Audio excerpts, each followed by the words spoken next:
বাল্য বিবাহ মানে অবৈধ বিবাহ হ'ব নালাগে। একদম সুন্দৰ, সকলোৱে ইয়াতে সমৰ্থন কৰিব লাগে, ময়ো কৰোঁ, আপোনালোক সকলোৱে কৰক। এইটো খুব সুন্দৰ পদক্ষেপ এইটো। গতিকে তথাপিও মানে বস্তুটো বহুত আগতে হ'ব লাগিছিল, যদিও মানে হৈছে। তাৰ কাৰণে বহুত বহুত ধন্যবাদ আমাৰ মাননীয় মুখ্যমন্ত্ৰী ডাঙৰীয়ালৈ।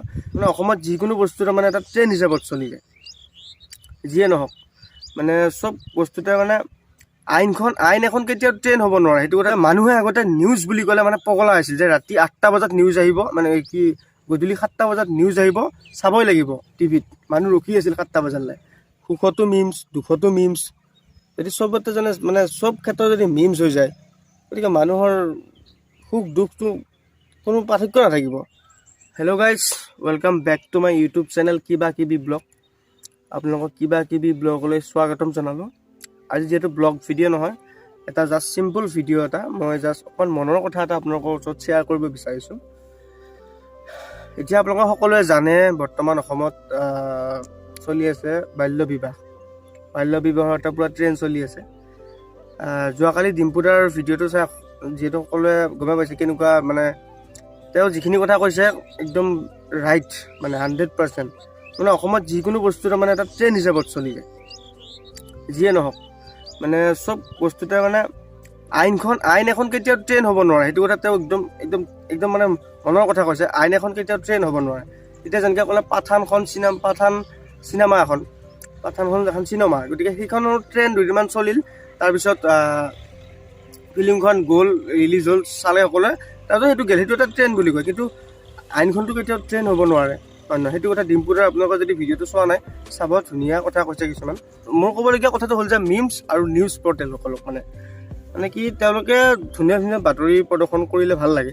এতিয়া চাওক, এটা বস্তু চলি আছে, খালি নিউজটো খুলিলে বা ফেচবুক খুলিলে খালি এইটোৱে খালি মানে অসমততো কি বিভিন্ন ধৰণৰ সমস্যা আছে, কিমান ধৰণৰ সমস্যা আছে। আপোনালোকে যদি বিচাৰে কিমান ধৰণৰ সমস্যা আছে, কিন্তু আপোনালোকে ট্ৰেণ্ডটো পটককৈ যিটো, কিন্তু আপোনালোকে এটা নিজকে মানে সেইটোৱে মানে ওলোটাই মানে কেতিয়াবা চান্স লিক আহিল, কিবা আহিল, মানে সেইটো আৰু মই ক'ব যোৱা নাই। ভাল নিউজ বজালে আমাৰ ভাল লাগে। মানে কি হ'ল, আগতে যিবিলাক নিউজ শুনিছিলোঁ, যে নিউজ পেপাৰ বা আগতে DD নিউজত যিবিলাক নিউজ আহিছিল, সেইবিলাক নিউজ কিবা এটা ভাল লাগিছিল। এতিয়া নিউজৰ প্ৰতি মানুহৰ বিশ্বাস উঠি যাব যদি এনেকুৱা নিউজ মানে এনিটাইম যদি এটা নিজকে চলি থাকে, বা মানে ট্ৰেণ্ড হিচাপত যদি নিউজটোৱে এটা নিউজে চলি থাকে। গতিকে মই কোনো নিউজ ৰিপৰ্টাৰ বা কাকো মই বেয়াকৈ ক'ব খোজা নাই, তেওঁলোকক মই বহুত সন্মান কৰোঁ। তেওঁলোকে আমাৰ অসমৰ একদম সাহসী মানুহ। তেওঁলোক সাংবাদিকসকলে হৈছে আমাৰ সাহসী মানুহ, আমাক খবৰ দিয়ে সাংবাদিকসকলে। গতিকে তেওঁলোকক মই বহুত সন্মান কৰোঁ তেওঁলোকক। গতিকে মেইন কথাটো হ'ল, সকলোকে কোৱা নাই, কিছুমানে মানে এতিয়া নিউজটো কিবা বেলেগ চিষ্টেমত কৰি দিছে, মানে কিবা ইউটিউবৰ ভিডিঅ' যেনেকৈ ক্ৰিয়েট কৰে, সেনেকুৱা নিজেও কিবা ক্ৰিয়েট কৰাৰ নিচিনা হৈ গৈছে আজিকালি। মানে কিবা কণ্টেণ্টৰ নিচিনা হৈ গৈছে, মানে কিবা শ্বৰ্ট ফিল্মৰ নিচিনা হৈ গৈছে। আৰু অসমত ইমান বিভিন্ন ধৰণৰ কিমান ধৰণৰ সমস্যা আছে। কিছুমান মানুহ খাব পোৱা নাই, কেনেকৈ পৰি থাকে। সেনেকুৱা যদি নিউজ দিয়ে, মানুহ কিমান ভাল পাব কওকচোন? মানুহৰ নিজৰ প্ৰতি মানে এটা বিশ্বাস উঠি যাব। মানে কিয় যে মানুহে আগতে নিউজ বুলি ক'লে মানে পগলা হৈছিল, যে ৰাতি 8টা বজাত নিউজ আহিব, মানে কি গধূলি 7টা বজাত নিউজ আহিব, চাবই লাগিব টিভিত। মানুহ ৰখি আছিল 7টা বজালৈ। যদি কোনোবাই 7টা বজাত চাব নোৱাৰে, মিছ হয়, যদি মানে ৰাতি নিউজটো মানে 7টা বজাত চাব নোৱাৰে টিভিত, আকৌ 9টা বজালৈ ৰখে।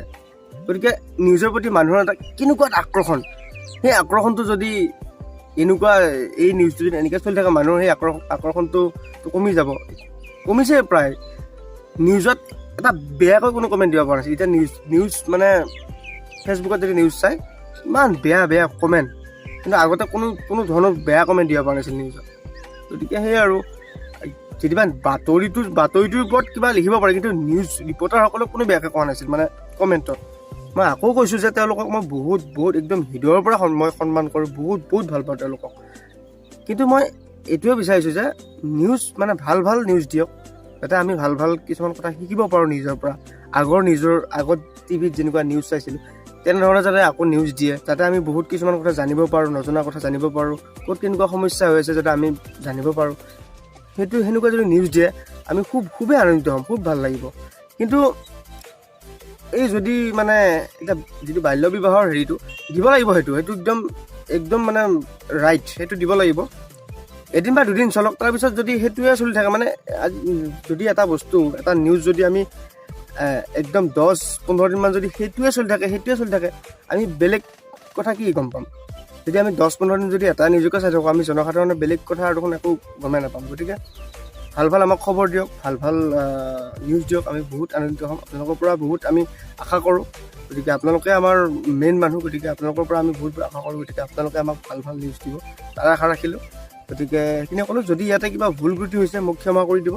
মই মানে মনৰ কথা কিছুমান ক'লোঁ আৰু মানে আজিকালি যিটো বস্তু মানে ট্ৰেণ্ড হিচাপত চলি থাকে মানে সেইটো যাতে নহয়, মানে নতুন নতুন খবৰ যাতে আমি পাওঁ তাৰ আশা ৰাখিলোঁ। গতিকে এইখিনি আৰু এতিয়া আৰু মিমছখিনিৰ কাৰণে মিমছ ময়ো বনাওঁ, কিন্তু মানে চব ক্ষেত্ৰতে মিমছ নহয়। মানে মেইন কথাটো হৈছে চব ক্ষেত্ৰতে মানে মিমছ বনোৱাটো ভাল কথা নহয়।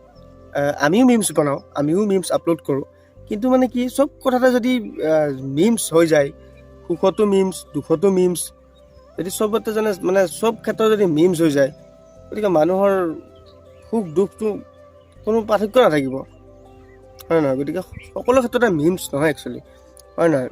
মিমছৰ কথা আমিও জানো, আমিও বনাওঁ মিমছ। কিছুমানে আকৌ বেয়া পাব পাৰে মিমছৰ কথাটো। মিমছ বহুত লাইক কৰোঁ, ভাল পাওঁ।